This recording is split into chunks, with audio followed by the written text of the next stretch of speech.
it's a good thing, but it's also challenging. Living alone is self-care, okay?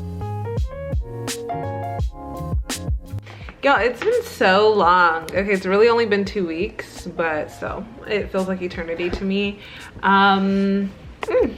Welcome back to my channel. My name's Ify. If you don't know me, make sure you like, comment, subscribe. I make a lot of videos about lifestyle, fashion, and fun. And today I'm bringing to you a video about adulthood. Let's just say it's been rough. And I just have a lot of tips that I want to share with you guys because I feel like, not like I haven't mastered it at all. There's like two sides to it. There's good and bad. It's not just like, oh, I'm, coming to you with the same old, recycled stuff. It's good to know to prepare you if you want to live alone or you are being forced in a situation where you have to live alone, of like what to expect and just my experience of doing it. Let's get into it. Speaking of which, I am living alone right now. I am alone right now in my apartment. So trust me when I say I know what it's like. Sorry y'all, I'm just riffing, okay? Just ignore her. So I have a few notes, so that's what I'm looking at if I happen to be looking in this direction. Yeah, I think I'm just gonna start off with my story so you have a little bit of context of like how I got into the situation of living alone. So back in 2015, I graduated high school and I moved to Dallas where I went to college. And in college, I lived in a dorm for like a year because everyone was forced to. And then after that, the following 3 years I lived in an apartment on campus with 3 other roommates. Yes, for 3 years I lived with 3 other people. And by the end of my college experience, I think I had lived with like more than 6 people in that time span. So I had a lot of experience living with different people, having roommates. I didn't necessarily love having roommates. My roommates weren't like nearly as bad as what I've heard, or like they weren't bad at all. I just liked having my own space, but it didn't really bother me at the time. I think just because I was always away from my apartment, so it didn't even matter. I was always like at a club, or like not like the club, like an on-campus organization club. But sometimes, I mean, I would always be out of my apartment. I didn't really cook that much. I was just your typical like ramen eating college student. And what was really nice about the apartment complex on campus was that you don't really pay utilities. I didn't really have to worry about like electricity, water, trash, like pest control. All of that came included with the price. So for the 4 people living in that apartment, it was like $500 or $600 each. So it was like a $2,000 apartment, but it didn't look like a $2,000 apartment or feel that way.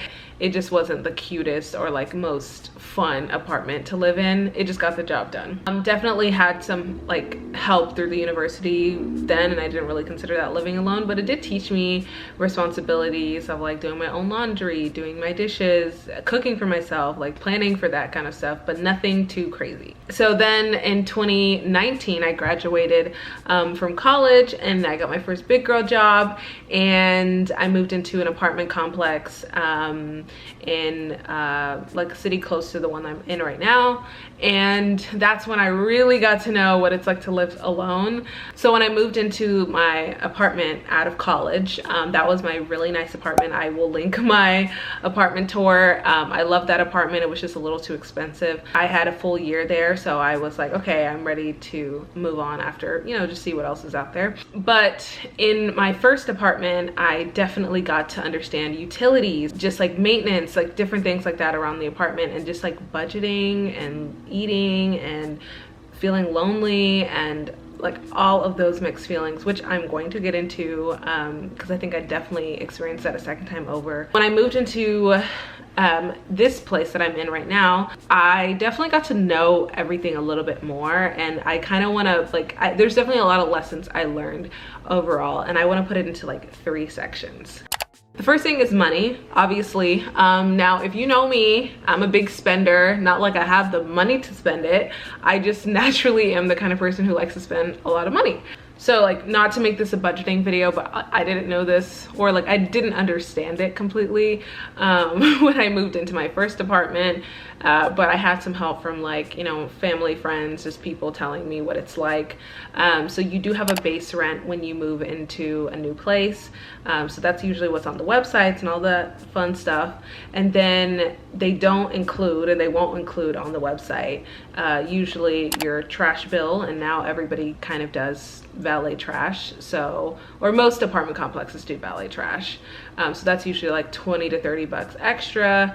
Utilities included through the apartment is like water, and so like the water bill is not usually too high.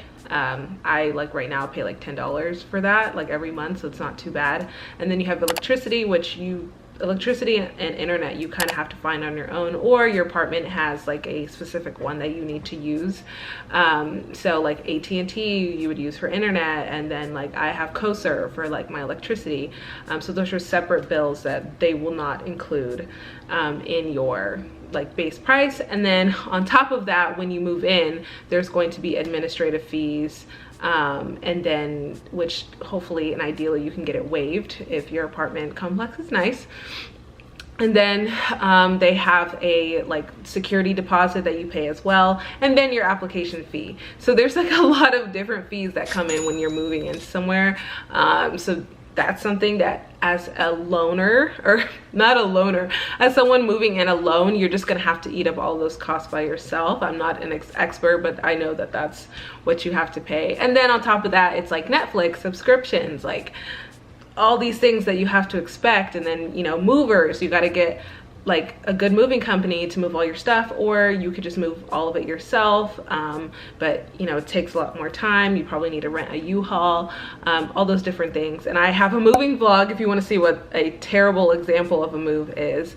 So you don't do those things that I did. I mean, you also have to do renter's insurance. That's like another thing. That was my process of like living alone in the early stages of my adulthood. I am 23, I'm about to be 24 this week. My last apartment was way more expensive than this one, so definitely brought down my expenses. But like, I want to say a pretty comfortable person, I don't know, this may be like incorrect. I want to say a pretty comfortable person is spending anywhere from like, not even 1,200. I want to say like 1,500 is like covering all expenses is a pretty average rate. So if you picture that every month, and that 1,500 would include food, utilities, like gas, your rent, just like any like normal expenses that come up every month, I feel like that's a good amount. And that's still expensive. Like that's still pretty expensive to just exist. So yeah, I know your living expenses are supposed to be like 1/3 of your overall income. And that's because all of these things can add up. So you can choose a really nice apartment, but just know like all of the bills that I told you in the beginning are coming, and it does make a huge difference. So if you see like rent that's $1,000 a month, you're like, oh my God, so doable. But then if you add all the expenses, you're probably looking at like 13 or 14 or 1,500 a month. I wouldn't just say account for the rent, utilities, and all those other expenses, but like account for the unknown, because when you're living on your own, there's just a lot of things that could come up. There could be like damages in your apartment. There could be something wrong with your car breaks down. But research all the different providers there are. You can get a better deal with your energy bills. You can get a better deal with your internet. Call them and request for the service. To call them on the phone. I know it's scary, but call them, because they might have deals that you won't get just by searching online. You know, the same research that you put into your utilities, do that with your apartment complex research. Try to move if it's convenient or possible for you, like every year, because I mean, you can always get a 1 month free. You can always get different specials, like 4 to 6 weeks free on apartments, or they'll give you a gift card or whatever. Okay, so the second one is loneliness. And again, like I said, I have a boyfriend, so I think that completely changes everything when you're living with someone. When you have a significant other, it's not the same. So I'm not like speaking out of like, I've been the loneliest in my entire life, but it is something that I think anyone who lives alone experiences, like on a spectrum.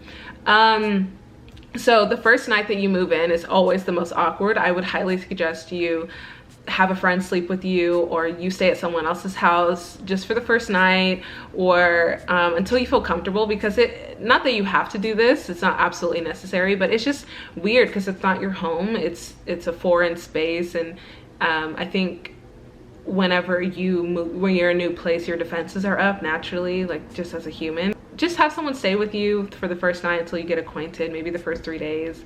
Then you can get into a rhythm and a routine, and the night that person leaves, it's still gonna be a little bit new, but you just feel I feel like a little bit safer once you have someone with you, and it's like, okay, you know it's okay, you can do it. I cannot stress this enough. Find hobbies and routines, because that makes living alone so much less stressful. I feel like when you don't have hobbies or routine, in general, as a human being, you have so many options. You could do this, you could do that. You're not able to feel secure or safe when you have decision paralysis every day. And when you're living on your own, it could be a lot of freedom. Like, oh my God, I could do whatever I want. I could have breakfast for dinner. I could walk around naked until noon. I don't know, whatever you want to do. But it can be freeing in some senses, but and sometimes it's a little like debilitating, because you have so many options and you don't know what to do. You don't really feel comfortable, but you're just trying and doing anything. Find a good routine, that like morning routine or night routine, that makes you feel safe and good, and something that's good for your body and productive, because this is the opportunity you can use to take care of yourself. I've definitely started getting more into meditating, having a really romanticized morning and night routine, because when am I gonna get to do that again? When am I gonna get to sleep in and just make like avocado toast, which seems to be the most romanticized breakfast food ever? When am I gonna get to do that again? I might have kids in the future and have to just make breakfast for them, and they have school. Like, you know, it's just nice to have that time alone to yourself. So utilize it to make it the best you've ever wanted it to be. Also, schedule a bunch of hangouts, because you won't realize it until you're alone on a Friday night or Saturday night, even a Tuesday night, and you don't really have anything to do. And like, we as adults, we always have something to do, but you don't really have something you would want to be doing. Like, it's probably like work or whatever that you have to do. But there's nights that you need to socialize, and especially in quarantine or just lockdown, you can get really wrapped into that routine that I just talked about, that you don't really interact with people. And if you're anything like me, I really like being alone, and I need a push sometimes. But then there's other times when I'm like, I'm legitimately bored, but my social anxiety won't force me or let me to hang out with people the way I need to. So I've kind of established like a routine of hanging out with certain people over and over again, because I see people, I get out. And trust me, if you don't, as a single person, single as in like you're living on your own, or single relationship wise, you won't see people in this day and age unless you plan it ahead of time. Like, you just won't see people, especially with like Corona or COVID going around. So you kind of have to think ahead. Like, every weekend I'm like planning the next weekend's hangout. Okay, so another thing is just go out by yourself.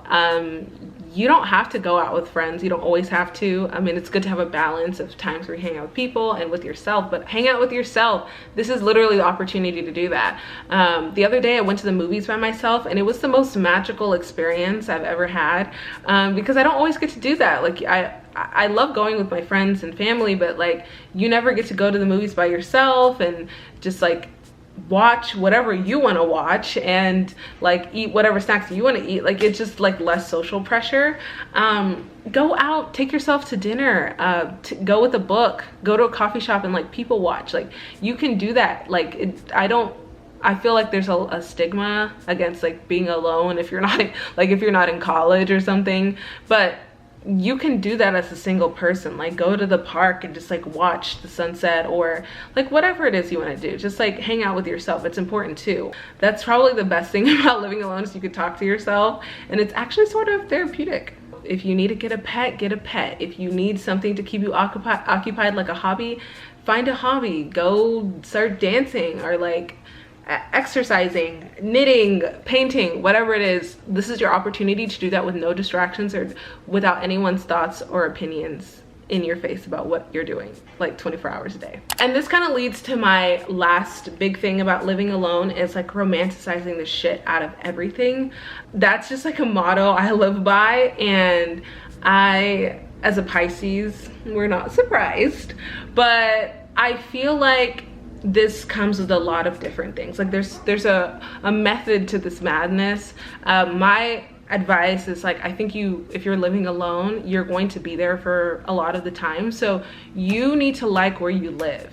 If you can afford it, or if it's doable in your price range, or you have to pay just a little bit more, I would say it's worth it to pay more for what you like. I mean, don't go crazy. Like, we all want to live in like New York, but if you can't afford it, then you know, you shouldn't do that. But if there's a place that reminds you of something that you like, or there's just a place that's really cute to you, like I'm an aesthetics girl, so if I see aesthetics around my apartment, or like places around my apartment that inspire me, I like living there because I feel like I am inspired every day, and I don't have someone every day around me to inspire me. And that's, you know, you can get inspired or feel happiness or joy from like your family or whoever, your significant other you're living with. But if you don't have that, you kind of have to create that environment for yourself. You have to put yourself in the environment that you want to be in. If you like safety, make sure your apartment complex is safe, or your home is safe. If you like trails and you like nature, live somewhere around nature, because those are going to be your go-to when you need to feel inspired or happy, or, you know, just sad, whatever it is you need to do. It helps you kind of romanticize where you live in. I like to pretend I'm somewhere in the middle of like Gossip Girl and Emily in Paris. So although I haven't got to like a Parisian style apartment, I am near places that inspire me to live that best life. Another thing I've been doing recently, and I think everybody should, is cook for yourself. I didn't do this too much in college. I literally ate like crap. Like I did not eat well. It was good to me, but it wasn't good for my body. And I'm not saying you have to eat like super healthy or anything. Just like cook. Like, it's so therapeutic. It's so nice. Put on like a nice jazz playlist or whatever playlist you like, and just make some good food. Like, try different recipes. There's this app called Tasty. I'm sure you've seen the Tasty videos, but they have an app with all these different recipes. Like, try something new, or get like a HelloFresh or something, to try and make your meal even just like more than it is. Like, you can romanticize the food that you eat every day. Like I said, your morning routine, your night routine, you know, pour yourself a nice cup of like coffee or tea. So like, cook for yourself. You can eat out, like pig out, do mukbang it up, but there's something really nice and like very loving about cooking for yourself. And I find myself always cooking for other people when they're around me, but I'm like, I don't cook for myself the same, and I feel like I need to do that. And it's really it makes me feel like loved by myself, which is a good thing. And hug yourself, put yourself to bed, take yourself out on a walk. Like, these are things that you do for other people or other animals, but do it for yourself. It's the same thing. And then on top of that, it's just like your own space. You could do whatever you want. You could decorate it how you want. You could literally do whatever you want, and you don't always get that opportunity. Yeah, that's basically all I had to say for now about living on my own. These are just things, reflections I've had, and I really hope that's helped you or made you feel less alone living on your own. And yeah, if you guys want to check out any of my other videos, feel free. I have them linked below, and then you can go on my page and see all the other videos I'm doing. I hope you enjoyed this one. Make sure to like, comment, and subscribe. I'm trying to get to 200 subscribers, so please help me get there. Share with your friends or people you think may like this video. And thank you guys so much for watching, if you made it this far, and have a wonderful day.